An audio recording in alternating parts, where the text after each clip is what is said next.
Frequently, I get asked how I started on the path that I'm on and the inspiration. And perhaps like many of you, there were moments where my professional work and my personal work life came together. I remember this October day as I was driving our 3 children from the grocery store to the pumpkin patch. And in the back seat were our 3-year-old, our 1.5-year-old, and our baby. And as I drove for my Martha Stewart moment at the pumpkin patch, tears were rolling down my cheeks. Physically and emotionally exhausted, living by my own standards of parenting these 3 very closely spaced children. At the time, I was working on a research project as a statistician for a home visiting intervention that was looking at helping women who were using drugs and alcohol during pregnancy improve their parenting. I remember one day watching this woman with a 3-year-old by her side push a double stroller over the snow-covered sidewalks of Minneapolis and convince her 3-year-old to walk the 2 blocks to catch the bus. Now, I knew my job was impossible, and I had an attached garage, a supportive spouse, an amazing community, and a PhD in child development. I actually used to go to parent education classes, not telling anybody what my background was, just so I could have coffee with the ladies. In fact, I was terrible during parent-child interaction time because I did not want to play with my children. One day, one of the women pulled me aside and she says, "What do you do? You sound a little bit like my therapist." I had been outed in parent education class. We also have been on a journey in terms of policy, research, and practice. And I'd like to borrow from an urban legend to talk about this journey. It's a day a villager is out walking alongside a river. And as he's looking at the current, seeing the sun glisten upon the water, he notices something in the river. And he realizes it's a child. And without regard for himself, he jumps into the river, he pulls that child ashore, and he calls for another villager to come down to help him. As she walks down and wraps her sweater around the 2 of them, she too notices a child in the river and jumps in and pulls that child ashore. Well, they lived in a very prosperous, very generous village, and soon they had people lined up on lookout because these children kept coming down the river. There were folks responsible for taking care of the rescuers and the children and supplies. Everyone had a job to do. One day, one of the villagers started walking away from her position. They're like, "Hey, where are you going?" "I'm going to find out why the children are in the river in the first place." That's actually the journey that we've been on for about the last 50 years. Our first vision was that we saw children living in poverty, particularly those in families relying on welfare, who are not as well prepared for school as children coming from more affluent communities. And so we created Head Start. In the 80s, we saw the importance of parent-child relationships, and so we started home visiting as a way of helping improve parent education and understanding of their children's cues and signals. In the 90s, we thought if we got involved with children earlier before problems happen, early intervention or prevention, maybe we could keep those problems from surfacing. And in the 90s, we got really issues focused. So we now have literacy-based early intervention home visiting programs in Head Start. The problem is, part of what we did is we took what we knew at the wide end of the river and we just miniaturized it.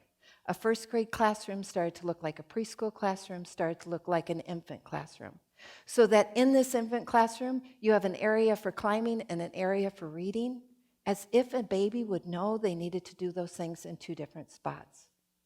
The other thing we've done is there's been a major change in the fabric of lives of families living in poverty, and that was welfare reform.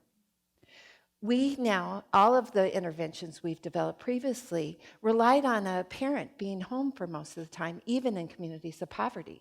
Now we've said young mothers in poverty need to be working, and there needs to be a place for those children to go during the day.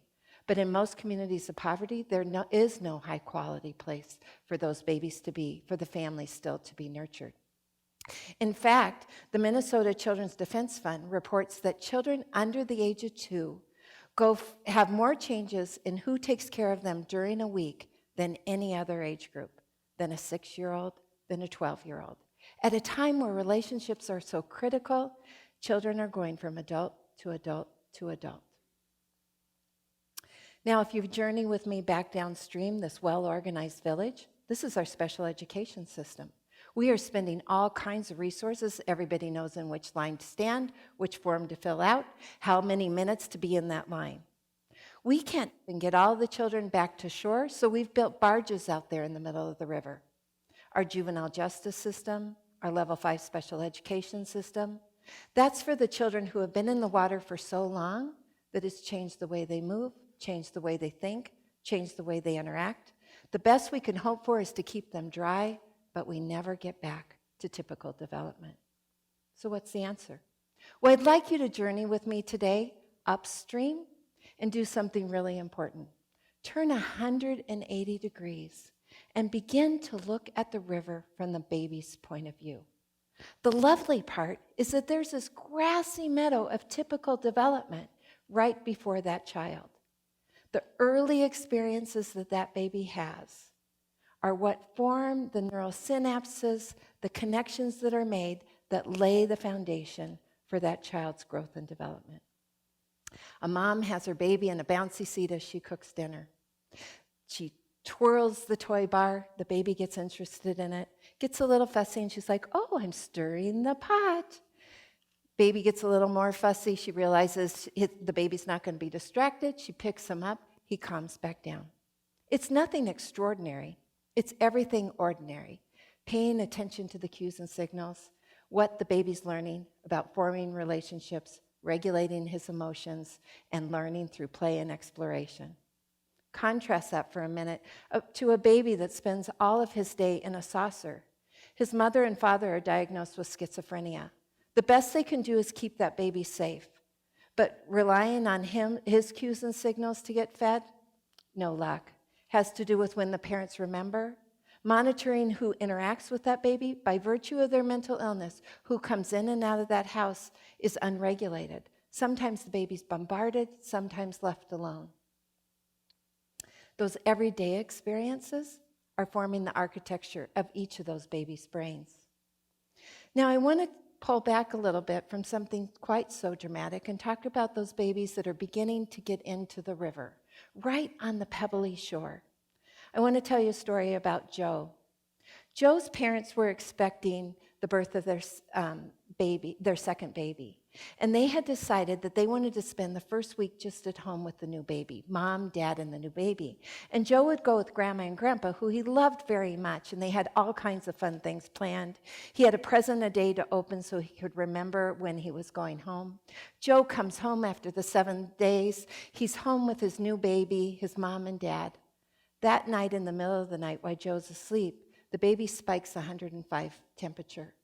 Mom, dad, and the baby are air-vac from their rural community to a teaching hospital 3 hours away. Joe wakes up in the morning to a neighbor. The next night, he's at the aunt and uncle's house. The next night, at another neighbor's house. The baby's diagnosis was spinal meningitis. Fortunately, the baby recovered. 2.5 weeks later, Joe, mom, and dad, and the baby come home. Joe is cranky, irritable, not sleeping through the night. He wants to be held all the time. Dad's been out of work for 3 weeks. Mom has this critically ill baby. Now, if Joe was running a fever, was cranky, not sleeping through the night, and pulling at his ear, she'd call her family practitioner and say, I think Joe has an ear infection. Can I bring him in? What does she do in this case when he's showing symptoms?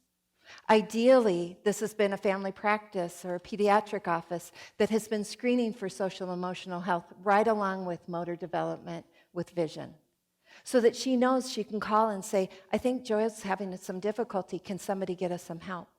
They could be connected with a mental health provider who probably would see the family 2 or 3 times.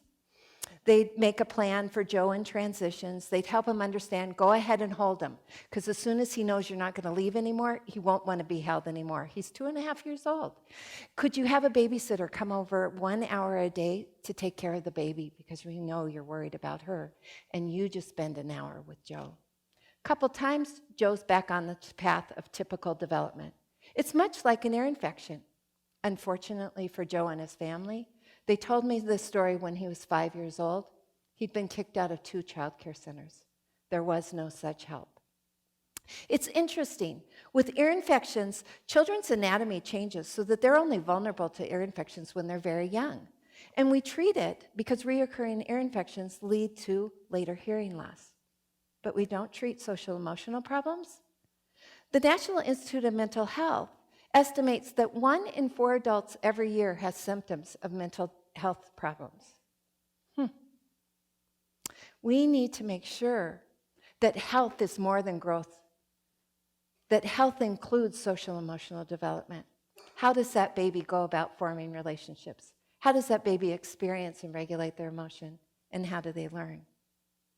Now, we have some children who are particularly vulnerable to something that we have been calling toxic stress. 3 things make up toxic stress. The first one is deep poverty, the lack of opportunity. The second one is child maltreatment or neglect. And the third one is trauma. Trauma can be witnessing violence. It can be experiencing an environmental event like a hurricane or a tornado without a supportive network of adults around that child to help them understand the experience that they're going through. The center that I started, Baby Space, is in one of these neighborhoods that has high poverty, extremely high community violence. In fact, a couple weeks ago, we were on lockdown at noon because there was shooting in the neighborhood. We were running around the building trying to find out as much information as we could so we could tell the children. We were able to let them know that there were 3 men that were arrested and no one was shot. We had to give them that information so they knew they were safe to go out to play. Imagine being 5 years old, and the thing you have to worry about is if there's a shooter outside that could hurt you or somebody that you love. In the same community, a dad was murdered last year. 4 children in the family, but an entire community that found out that your dad could be murdered. So what's the solution? For us, it was about creating a child development center from the baby's point of view that really took social emotional health as the critical factor. I want to tell you about the second day of childcare for Tamara. Tamara was wheeled into the room. Dad signed her in and walked out. She sat in the stroller. She's 11 months old. Did she want out of the stroller? Picked her up, set her down? Nothing. At 11 months old, she's telling us what she expects from the world. Nothing. Dad was telling us what he expected from Tamara and from the rest of us. A couple days later, we have a teacher sitting right next to her as Mom's leaving. Mom's leaving the door. The teacher has the baby's arm waving to the mom. "Bye, Mom. See you later," the teacher says. But Tamara's head is turned this way, and Mom is leaving this way. And Mom walks out and goes, "She doesn't care about me." Now I have an 11-month-old baby that is showing no indication that her parent is important and a parent who believes she is not. I have to tell you, in a typical child care center, this is a dream baby. She doesn't care when she gets fed. She never complains. She plays with whatever's in front of her. In our center, red flags are going up all over. We have a baby who is in the water and parents who do not know how to connect with that baby. We also know, based on research, that children in mildly stressful situations, so they brought 2-year-olds with their parent and they brought in a clown. Now, 2-year-olds and clowns don't go together very well. That's what researchers do. They bring in things kids don't like and they watch and see what happens. But these researchers knew a couple more things. They knew whether or not the children had a secure, reliable partner in the parent that was with them. Or like Tamara, had a parent that was unavailable, inconsistently available, or not really there to support the child and partner. They also were neurobiological researchers, so they were particularly interested in stress responses. Now, you may hear a lot about cortisol because it's so easy for us to measure. Cortisol is that fight or flight, saber-tooth tiger run extra boost that we get in emergency situations. Interestingly, if children, as the clown is there, all the children look the same. I cannot eyeball who has a secure relationship, as we say in attachment research, or has an insecure relationship. Y'all look the same. But something different is happening on the neurobiological level. The children with a secure parent, a partner in this stress, no change. The children who do not have a reliable partner are kicking in your own cortisol system. Fight or flight, saber-toothed tiger, run. You're 2 years old. You're not even old enough to know saber-toothed tigers don't exist, but your body's reacting as though it does. Interestingly, if we look at math achievement later on, children who have secure early relationships with their parents do better in math than the children who did not. Now, there's no difference in ability, it's in achievement. Why? Because if I have a trusted partner and I know that when I get stuck on a math problem, I can turn to my neighbor and say, hey, could you help me with this? Versus if I've never had a trusted partner and I get stuck on a math problem, my body is going saber-toothed tiger, saber-toothed tiger. And I never get the help I need. So by bringing innovation from the baby's point of view, this is what it looked like for Tamara. A couple months later, we're still doing wave and talk for the baby, but this time after Mom left, Tamara retraced Mom's steps, put her hands up on the door, turned around, and fell completely apart. She was crying. We were thrilled. Finally, what had been capped was able to bubble up. 4 months later, this is what it looks like. Mom's is hanging out in the childcare room because we have partnered Mom with a parent educator in the same way we partnered Tamara with a teacher. We found out domestic violence was happening in the house. Now, for Tamara, shutting down was a great survival strategy, terrible developmental strategy. The family now has a safety plan in place. Dad is out of the home. Things are better. Mom's working on her job, and the teachers know about that. Now Tamara brings a book over to Mom. They read the book together. Mom goes to leave. Tamara follows her. They give each other 3 kisses goodbye, and Tamara holds her arms up for the teacher to hold her. In 4 months, she went from the river to the solid ground where she stays today. The distance is so short here. We have the capability of changing the fabric of lives of families, which then changes the response of the community when we begin to look at success from the baby's point of view. We have the opportunity, we have the knowledge, we just need to bring it to our most vulnerable children and invest in them early. Thank you very much.